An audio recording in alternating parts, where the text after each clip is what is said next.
अखाड़ों में सबसे बड़े अखाड़े जूना अखाड़े की आज पेशवाई शहर भ्रमण पर निकलेगी और उसकी तैयारियां पूरी कर ली गई हैं। तमाम जो साधु संत हैं जूना अखाड़ा के हों या फिर किन्नर अखाड़ा के, वो यहां पर पहुंच चुके हैं। पंडेवाली में हम इस समय मौजूद हैं और ये ऐतिहासिक परिसर न केवल यहाँ के लोग इनके स्वागत के लिए कई दिनों से तैयारी कर रहे थे, बल्कि पूरा शहर इंतजार कर रहा है उस पल का जब ये शाही सवारी शहर की गली चौराहों से निकलते हुए अपनी छावनी में पहुंचेगी। मेरे साथ मौजूद हैं जूना अखाड़ा के वरिष्ठ संत, उनसे जानेंगे आखिरकार पेशवाई का क्या महत्व है और जूना अखाड़ा की पेशवाई पांडेवाला से ही क्यों निकलती है।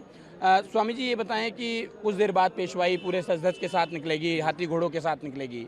पांडेवाली का क्या महत्व है अगर हम बात करें तो? पांडेवाला एक प्राचीन ब्राह्मणों का कुलदेवी का स्थान है। यहाँ ब्राह्मणों का बहुत आस्था है और यहाँ गोपीनाथ जी विराजमान हैं। प्राचीन एक स्थान होने के नाते परंपराएं ये काफ़ी समय से चला आ रहा है। जब हरिद्वार में जो महाकुंभ का आयोजन होता है तो सभी ब्राह्मणों का एक इच्छा रहती है कि हमारा जो बहुत बड़ा अखाड़ा है श्री पंचदशनाम जूना अखाड़ा, उस अखाड़े की जो अगुवाई और उसकी शोभा यात्रा और वो जो एक प्रारंभिक जो एक साधु संत पूरे देश से आते हैं जो तपस्या से और अपने कुटियाओं से बाहर आते हैं, तो उनका सबको दर्शन मिले। ज्वालापुर के निवासी और कनकल के निवासी, हरिद्वार के निवासी, पंचपुरी के निवासी, उसका पूर्ण रूप से विश्व भर तक आप जैसे हमारे मीडिया बंधु है उनके माध्यम से पूरा विश्व को एक उस विहंगम दृश्य को दर्शाने का एक शोभा यात्रा के माध्यम से इसका एक आयोजन के लिए उनका एक अनुरोध रहता है। उसी परंपरा को पालन करते हुए इस प्रकार यहाँ आए हुए हैं। स्वामी जी, हमने देखा प्रयागराज को भी देखा है और 2010 के हरिद्वार कुंभ को भी देखा है। आपको लगता है कि कोरोना की वजह से कुछ फर्क पड़ा है आपकी, चाहे पेशवाई हो या फिर छावनी हो या फिर जो लाव लश्कर के साथ स्नान करने की जो प्रक्रिया आप लोगों की रहती है, उसमें कुछ फर्क नजर आया है?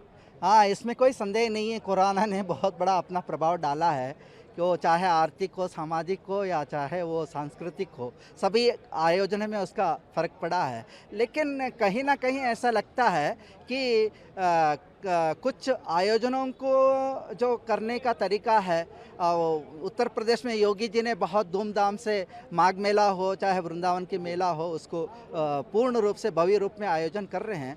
कहीं ना कहीं यहाँ उत्तराखंड एक छोटा राज्य है और सीमित जनसंख्या है और इस तीर्थ क्षेत्र के या तीर्थ की महिमा से तो बहुत बड़ा है, महाकुंभ के नाम से भी बहुत बड़ा है। लेकिन जो मुख्यमंत्री के द्वारा जो पूर्व आयोजन की व्यवस्था होनी थी वो कोरोना के कालावधि में नहीं हो पाया, उसका कहीं ना कहीं कमी हमें दिख रही है और उसके कारण ही ऐसा लगता है कि जो जिस भव्य रूप में कई महीनों तक यहाँ कुंभ होना था उसको संक्षिप्त रूप में उसका घोषणा की गई है। इस एक मूल कारण उसका कोरोना का ही हम मानते हैं। बहुत बहुत धन्यवाद। तो ये थे जूना अखाड़े के वरिष्ठ संत, बता रहे थे कि कोरोना काल का जो प्रभाव है वो कहीं ना कहीं न केवल कुंभ पर पड़ा है, क्योंकि हरिद्वार में कुंभ हर 12 साल बाद 4 महीने का होता था, लेकिन इस बार 1 महीने का कुंभ होगा। लिहाजा पहली पेशवाई ये कह सकते हैं जूना अखाड़ा की जो छावनी में पेशवाई जो जाएगी वो कुछ देर बाद जाएगी, लेकिन इस कुंभ का सबसे ज़्यादा आकर्षण का जो केंद्र रहेगा वो किन्नर अखाड़ा रहेगा और किन्नर अखाड़ा के जो तमाम संत हैं वो पूरे श्रृंगार के साथ यहाँ पर पहुँचे हुए हैं और बस इंतजार है तो उस पल का जब ये ढोल नगाड़ों और बैंड बाजों के साथ यहाँ से अपनी छावनी के लिए प्रवेश करेंगे। कैमरामैन विशु के साथ किरणकांत शर्मा, ईटीवी भारत, हरिद्वार।